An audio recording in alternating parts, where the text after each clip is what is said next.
നമസ്കാരം. എല്ലാവർക്കും Malampuzha IT-യുടെ official YouTube ചാനലിലേക്ക് സ്വാഗതം. ഇന്ന് ഈ സ്ലൈഡിൽ പറയാൻ പോകുന്നത് ട്രാൻസ്മിഷൻ ആൻഡ് ഡിസ്ട്രിബ്യൂഷൻ എന്ന ചാപ്റ്ററിലെ പഠിക്കുവാനുള്ള classification of power line, voltage regulation, transmission efficiency, corona എന്നിവയെക്കുറിച്ചാണ്. നമ്മൾ കഴിഞ്ഞ 4 വീഡിയോകളിലായി പറഞ്ഞുകൊണ്ടിരിക്കുന്നത് ട്രാൻസ്മിഷനെ കുറിച്ചാണ്. ആ കാര്യങ്ങൾ എല്ലാവരും ശ്രദ്ധിച്ചിട്ടുണ്ടാവുമെന്ന് കരുതുന്നു. നമുക്ക് ഇപ്പോൾ പറഞ്ഞ കാര്യങ്ങളെക്കുറിച്ച് ഓരോന്നായി പരിശോധിക്കാം.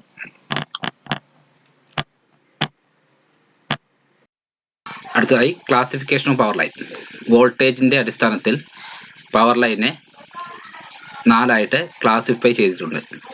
Law voltage line, medium voltage line, high voltage line, extra high voltage line എന്നിവയാണത്. ലോ വോൾട്ടേജ് ലൈനിൻ്റെ വോൾട്ടേജ് 250 വോൾട്ടിൽ നിന്നും കൂടാൻ പാടില്ല. മീഡിയം വോൾട്ടേജ് ലൈനിൻ്റെ വോൾട്ടേജ് 650 വോൾട്ടിൽ കൂടാൻ പാടില്ല. ഹൈ വോൾട്ടേജ് ലൈനിൻ്റെ വോൾട്ടേജ് 33 kVയിൽ കൂടാൻ പാടില്ല. ഈ 33 kVയിൽ അധികം വരുന്ന വോൾട്ടേജിലുള്ള ലൈനുകളെല്ലാം എക്സ്ട്രാ ഹൈ വോൾട്ടേജ് ലൈൻ എന്ന വിഭാഗത്തിൽപ്പെടുന്നതാണ്. ഇനി നമ്മുടെ നാട്ടിൽ ഉപയോഗിക്കുന്ന വോൾട്ടേജ് സിസ്റ്റം ഏതൊക്കെയാണ്?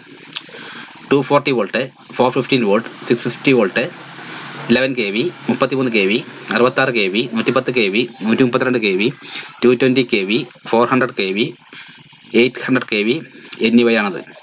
240 വോൾട്ട് റേഞ്ചും 415 വോൾട്ട് റേഞ്ചും 11 kV റേഞ്ചുമെല്ലാം ഡിസ്ട്രിബ്യൂഷന് വേണ്ടി ഉപയോഗിക്കുന്നതാണ്. അടുത്തതായി വോൾട്ടേജ് റെഗുലേഷൻ എന്താണെന്ന് നോക്കാം. It is defined as the ratio of difference between sending and receiving end voltage to receiving end voltage of a transmission line is called voltage regulation. It is expressed as percentage voltage regulation. Sending end വോൾട്ടേജും receiving end വോൾട്ടേജും തമ്മിലുള്ള വ്യത്യാസവും receiving end വോൾട്ടേജും തമ്മിലുള്ള റേഷ്യോന് പറയുന്ന പേരാണ് voltage regulation. ഇത് സാധാരണ പെർസെൻറ്റേജ് വോൾട്ടേജ് റെഗുലേഷൻ ആയിട്ടാണ് പറയുക. PS - VR divide by VR into 100. ഇതാണ് പെർസെൻറ്റേജ് വോൾട്ടേജ് റെഗുലേഷൻ കാണാനുള്ള ഇക്വേഷൻ. VS എന്ന് പറഞ്ഞു കഴിഞ്ഞാൽ സെൻഡിങ് എൻഡ് വോൾട്ടേജ്, VR എന്ന് പറഞ്ഞാൽ റിസീവിങ് എൻഡ് വോൾട്ടേജ്. അടുത്തായി ട്രാൻസ്മിഷൻ എഫിഷ്യൻസി. എന്താണ് ട്രാൻസ്മിഷൻ എഫിഷ്യൻസി?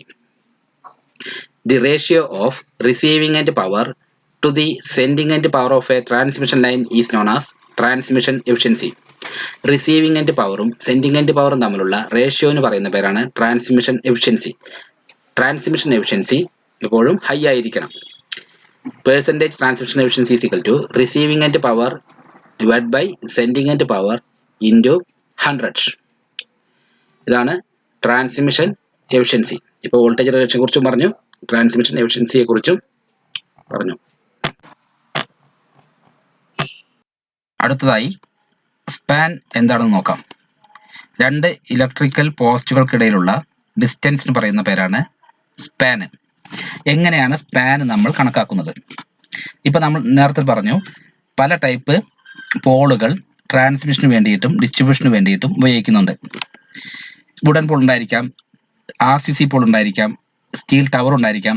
അതുപോലെ തന്നെ വ്യത്യസ്ത വോൾട്ടേജിൽ നമ്മൾ ട്രാൻസ്മിഷനും ഡിസ്ട്രിബ്യൂഷനും നടത്തുന്നുണ്ട്.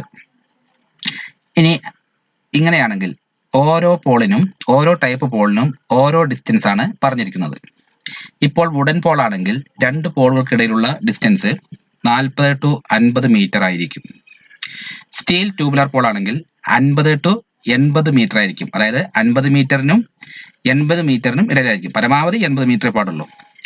RCC പോൾ ആണെങ്കിൽ 60 to 100 മീറ്റർ. സ്റ്റീൽ ടവർ ആണെങ്കിൽ 100 to 300 മീറ്റർ ആയിരിക്കും. ഇനി GI പൈപ്പ് ആണെങ്കിൽ 30 to 50 മീറ്റർ ആയിരിക്കും സ്പാന്. ഇതുപോലെ തന്നെ ട്രാൻസ്മിഷന്റെ കാര്യത്തിലും ഡിസ്റ്റൻസിനെ കുറിച്ച് പറഞ്ഞിട്ടുണ്ട്, സ്പാനിനെ കുറിച്ച് പറഞ്ഞിട്ടുണ്ട്.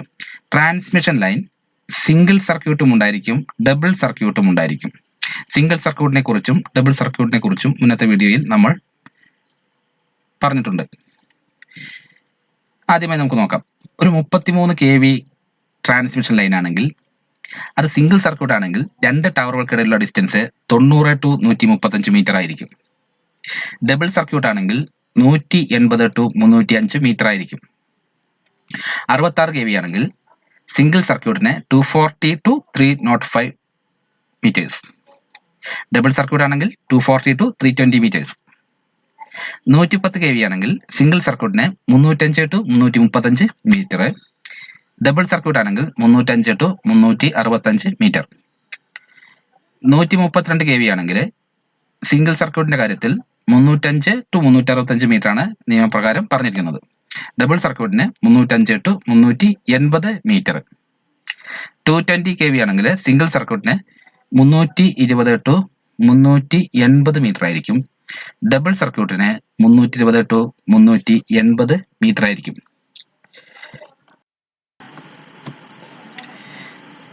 അടുത്തതായി ഒരു ഇലക്ട്രിക്കൽ ട്രാൻസ്മിഷൻ ലൈനിൽ കാണപ്പെടുന്ന കൊറോണ എന്ന പ്രതിഭാസത്തെക്കുറിച്ച് നോക്കാം. എന്താണ് കൊറോണ? ഇലക്ട്രിക്കൽ ട്രാൻസ്മിഷൻ ലൈനുകളിലാണ് സാധാരണ കൊറോണ കാണപ്പെടുന്നത്. അതിൻ്റെ ഡെഫിനേഷൻ എന്ന് പറഞ്ഞു കഴിഞ്ഞാൽ the phenomenon of violet glow, hissing noise and production of ozone gas around an overhead transmission line is known as corona. ഒരു ഓവർഹെഡ് ട്രാൻസ്മിഷൻ ലൈനിന് ചുറ്റും വയലറ്റ് ഗ്ലോയോ ഹിസ്സിംഗ് നോയ്സോ കാണപ്പെടുന്ന പ്രതിഭാസത്തിന് പറയുന്ന പേരാണ് കൊറോണ. ഇങ്ങനെ കൊറോണ ഉണ്ടാകുമ്പോൾ ആ കണ്ടക്ടറിന് ചുറ്റും ഒരു ഓസോൺ ഗ്യാസിൻ്റെ ഒരു പ്രതലവും ഉണ്ടാകുന്നു. ഈ കൊറോണ ഉണ്ടാവാനുള്ള കാരണം ട്രാൻസ്മിഷൻ കണ്ടക്ടേഴ്സിൻ്റെ ചുറ്റുമുള്ള എയർ അയണൈസേഷൻ ചെയ്യുന്നത് മൂലമാണ്. ഇങ്ങനെ അയണൈസേഷൻ ചെയ്യുന്നത് കൊണ്ടാണ് വയലറ്റ് ഗ്ലോയും ഹിസ്സിംഗ് നോയ്സും അതുപോലെ തന്നെ ഓസോൺ ഗ്യാസും ഉണ്ടാവാനുള്ള കാരണം. കൊറോണ ഒരു ട്രാൻസ്മിഷൻ ലൈനിൻ്റെ കാര്യത്തിൽ ഇമ്പോർട്ടൻ്റ് ആയ ഒരു കാര്യമാണ്. കൊറോണയ്ക്ക് അഡ്വാൻറ്റേജുമുണ്ട്, അതുപോലെ തന്നെ ഡിസ്അഡ്വാൻറ്റേജുമുണ്ട്. അടുത്തതായി ക്രിറ്റിക്കൽ ഡിസ്റപ്റ്റീവ് വോൾട്ടേജ്. എന്താണ് critical disruptive voltage? The voltage at which corona occurs is known as critical disruptive voltage. ഒരു ട്രാൻസ്മിഷൻ ലൈനിൽ കൊറോണ ഉണ്ടാകുന്ന വോൾട്ടേജ് എന്ന് പറയുന്ന പേരാണ് ക്രിറ്റിക്കൽ ഡിസ്റപ്റ്റീവ് വോൾട്ടേജ്. ഏത് വോൾട്ടേജിലാണ് ഒരു കണ്ടക്ടറിന് ചുറ്റും കൊറോണ കാണപ്പെടുന്നത് ആ വോൾട്ടേജിനെയാണ് ക്രിറ്റിക്കൽ ഡിസ്റപ്റ്റീവ് വോൾട്ടേജ് എന്ന് പറയുന്നത്. ഇനി എന്തെല്ലാം ഫാക്ടേഴ്സ് ആണ് കൊറോണയെ ബാധിക്കുന്നത്, അല്ലെങ്കിൽ എന്തെല്ലാം ഫാക്ടറാണ് കൊറോണ ഡിപ്പെൻഡ് ചെയ്തിരിക്കുന്നത്? ഒന്നാമതായി പറയുന്നത് അറ്റ്മോസ്ഫിയർ, അന്തരീക്ഷം. Corona is affected by the physical state of atmosphere. In stormy weather, corona occurs at much less voltage as compared with fair weather. ഇത് പറഞ്ഞാൽ സ്റ്റോമി വെതർ ഉള്ള കണ്ടീഷനിൽ, സ്റ്റോമി വെതർ കാറ്റുള്ള കാലാവസ്ഥയിൽ കൊറോണ ഉണ്ടാകുന്ന വോൾട്ടേജ് കുറവായിരിക്കും. സാധാരണ നോർമൽ കണ്ടീഷനിൽ കൊറോണ ഉണ്ടാകുന്നതിനേക്കാളും കുറഞ്ഞ വോൾട്ടേജിൽ സ്റ്റോമി വെതർ സിറ്റുവേഷനിൽ കൊറോണ കാണപ്പെടുന്നു. ഒന്നാമത് അറ്റ്മോസ്ഫിയർ. രണ്ടാമത് conductor size. The rough and irregular surface will produce more corona. Stranded conductors has irregular surface and give rise to more corona than solid conductor. ട്രാൻസ്മിഷന് വേണ്ടി ഉപയോഗിക്കുന്ന കണ്ടക്ടേഴ്സ് സ്ട്രാൻഡഡ് ആണെങ്കിൽ corona കാണപ്പെടാനുള്ള സാധ്യത കൂടുതലാണ്. അതായത് റഫ് സർഫസിൽ അല്ലെങ്കിൽ ഇറഗുലർ സർഫസിൽ കൊറോണ കൂടുതലായിട്ട് കാണപ്പെടുന്നു. അതാണ് കണ്ടക്ടർ സൈസ് എന്നതുകൊണ്ട് ഉദ്ദേശിക്കുന്നത്. മൂന്നാമത്തെ factor spacing between conductors. The larger distance between conductors reduce electrostatic stress at the conductor and avoid corona. Transmission conductors തമ്മിലുള്ള അകലം കൂടുന്തോറും കൊറോണ ഉണ്ടാകാനുള്ള സാധ്യത കുറയുന്നു. കണ്ടക്ടർ തമ്മിലുള്ള ഡിസ്റ്റൻസ് കുറയുമ്പോൾ കൊറോണ ഉണ്ടാകാനുള്ള സാധ്യത കൂടുന്നു. കണ്ടക്ടർ തമ്മിലുള്ള ഡിസ്റ്റൻസ് കൂടുമ്പോൾ കൊറോണ ഉണ്ടാകാനുള്ള സാധ്യത കുറയുന്നു. ഇനി നാലാമത്തെ factor line voltage. High line voltage causes more corona. അത് ലൈൻ വോൾട്ടേജ് കൂടുമ്പോൾ, നമ്മൾ ട്രാൻസ്മിഷൻ വോൾട്ടേജ് കൂടുമ്പോൾ കൊറോണ ഉണ്ടാവാനുള്ള സാധ്യത കൂടുന്നു. അതായത് 400 kVയിൽ കൊറോണ ഉണ്ടാകുവാനുള്ള സാധ്യതയെക്കാളും കുറവായിരിക്കും 110 kVയിൽ കൊറോണ ഉണ്ടാകാനുള്ള സാധ്യത. അപ്പോൾ വോൾട്ടേജ് കൂടുമ്പോൾ കൊറോണ കൂടുന്നു, വോൾട്ടേജ് കുറയുമ്പോൾ കൊറോണ ഉണ്ടാകാനുള്ള സാധ്യത കുറയുന്നു. ഇതാണ് കൊറോണയുടെ പ്രധാനപ്പെട്ട കാര്യങ്ങൾ. എന്തെല്ലാം ഫാക്ടറാണ് കൊറോണ ഡിപ്പെൻഡ് ചെയ്തിരിക്കുന്നത്. അതേപോലെ തന്നെ കൊറോണ എന്ന് പറഞ്ഞാൽ എന്താണ്? ട്രാൻസ്മിഷൻ ലൈനിൽ സാധാരണ കാണപ്പെടുന്ന ഒരു പ്രതിഭാസമാണ് കൊറോണ. ഈ കൊറോണ 4 ഫാക്ടേഴ്സ് ഡിപ്പെൻഡ് ചെയ്തിരിക്കുന്നു: atmosphere, conductor size, spacing between conductors, line voltage. ഇനി അടുത്തതായി അഡ്വാൻറ്റേജ് ഓഫ് കൊറോണ. കൊറോണയുടെ അഡ്വാൻറ്റേജ് എന്താണ്? കൊറോണ കൊണ്ട് ഗുണമാണോ ദോഷമാണോ? അതായത് കൊറോണ കൊണ്ട് 1-2 അഡ്വാൻറ്റേജ് ഉണ്ട്, അതേപോലെ തന്നെ ഡിസഡ്വാൻറ്റേജ് ഉണ്ട്. അത് ഏതൊക്കെയെന്ന് നോക്കാം. അഡ്വാൻറ്റേജ് ആയി പറയുന്നത്, ഒന്നാമത്തെ point, due to corona formation the air surrounding the conductor becomes conducting and hence the virtual diameter of the conductor is increased. It reduces the electrostatic stress between the conductors. Corona ഉണ്ടായിക്കഴിഞ്ഞാൽ കണ്ടക്ടറിൻ്റെ area കൂടുന്ന ഒരു ഫലമാണ് ഉണ്ടാവുക. അതുകൊണ്ട് electrostatic stress കുറയും. കണ്ടക്ടറിൻ്റെ area കൂടുന്ന ഒരു ഫലമാണ് കൊറോണ കൊണ്ട് ഉണ്ടാകുന്നത്. അതാണ് ഒന്നാമത്തെ അഡ്വാൻറ്റേജ് ആയിട്ട് പറയുന്നത്. കൂടുതൽ ഏരിയയിൽ കറണ്ട് ഫ്ലോ ഉണ്ടാകുന്നു. അടുത്ത point, corona reduces the effect of transient produced by the surges. Transient കുറവായിരിക്കും കൊറോണ കാരണം. ഡിസഡ്വാൻറ്റേജ് ആയിട്ട് പറയുന്നത്, transmission efficiency reduced because corona accompanied by loss of energy. Transmission efficiency കുറയ്ക്കുന്നു. അടുത്ത point, the production of ozone may cause the corrosion of the conductor. Ozone പാളി സൃഷ്ടിക്കപ്പെടുന്നത് കൊണ്ട്, കണ്ടക്ടറിന് ചുറ്റും ഓസോൺ പാളി ഉണ്ടാകുന്നത് കൊണ്ട് കണ്ടക്ടറിന് കൊറോഷൻ ഉണ്ടാകാനുള്ള സാധ്യത കൂടുന്നു.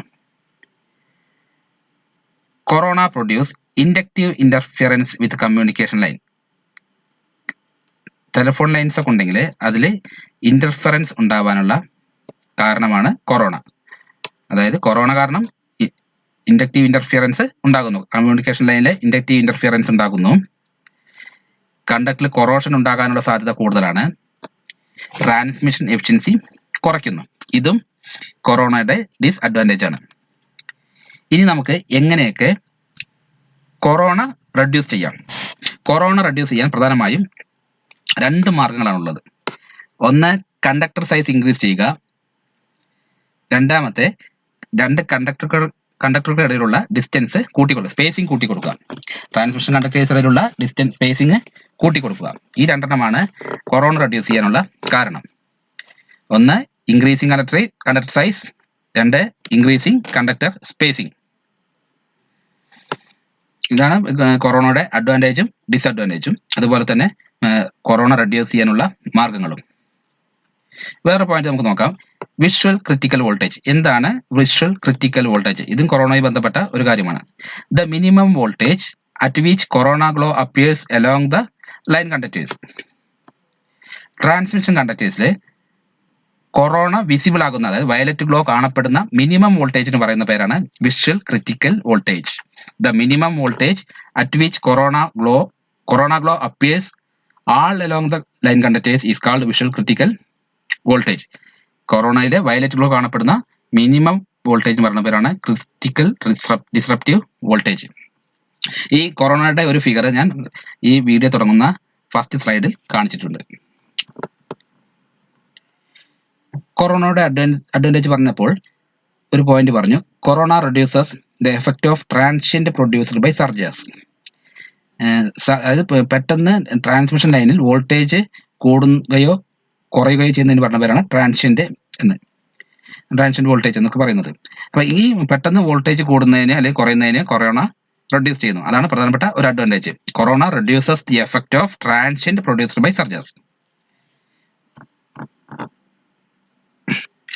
ഇപ്പോൾ നമ്മൾ കൊറോണ എന്താണെന്ന് നോക്കി, എങ്ങനെയാണ് കൊറോണ ഉണ്ടാകുന്നത്, ഏതെല്ലാം ഫാക്ടേഴ്സിനെയാണ് കൊറോണ ഡിപ്പെൻഡ് ചെയ്തിരിക്കുന്നത്, എന്തൊക്കെയാണ് അതിൻ്റെ അഡ്വാൻറ്റേജ്, എന്താണ് ഡിസഡ്വാൻറ്റേജ്, എന്തൊക്കെയാണ് കൊറോണ റെഡ്യൂസ് ചെയ്യാനുള്ള മാർഗ്ഗങ്ങൾ, പിന്നെ അതേപോലെ വിഷ്വൽ ക്രിട്ടിക്കൽ വോൾട്ടേജ്, ഇതൊക്കെ നമ്മൾ മനസ്സിലാക്കി. ഇന്നത്തെ കാലത്ത് കൊറോണയെക്കുറിച്ചാണ് സംഭാഷണം മുഴുവൻ. അതുകൊണ്ട് കൊറോണ ആരും മറക്കരുത്. എല്ലാവരും ഈ ചാപ്റ്റർ നന്നായി പഠിക്കണമെന്ന് ആവശ്യപ്പെടുന്നു. അടുത്ത വീഡിയോ നമുക്ക് എന്താണ് സ്കിൻ എഫക്റ്റ്, എന്താണ് സാഗ് എന്നിവയെക്കുറിച്ച് നോക്കാം. Okay, thank you.